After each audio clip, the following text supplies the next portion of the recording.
मोमो अत्यधिक रुचाइने खाजामध्येको एक हो। आज चाहिँ मैले मोमोको अचार घरमा नै बनाउन लागिरहेको छु। मलाई चाहिँ यसरी बनाएर खान एकदमै मिठो लाग्छ। 2वटा प्याज, 4-5 केस्रा लसुन, 4-5वटा टमाटरलाई मसिनो बनाएर राखेँ। त्यस पछाडि फ्राई प्यानमा तेल बसालेँ। तेल तातिसके पछाडि जिरा पड्काएँ।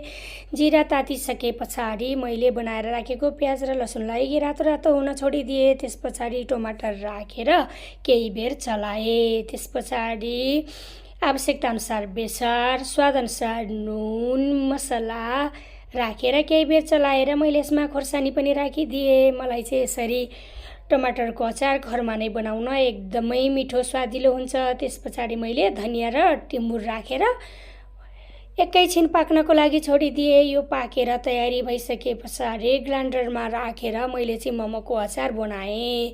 मलाई चाहिँ यसरी घरमा बनाएको मोमोको अचार एकदमै मिठो स्वादिलो पनि लाग्छ। हजुरहरू घरमा कसरी मोमो बनाउनुहुन्छ मलाई पनि भिडियोमा पठाउनुहोस् है। ल हेर्नुहोस् त मेरोको मोमोको अचार यस्तो भयो।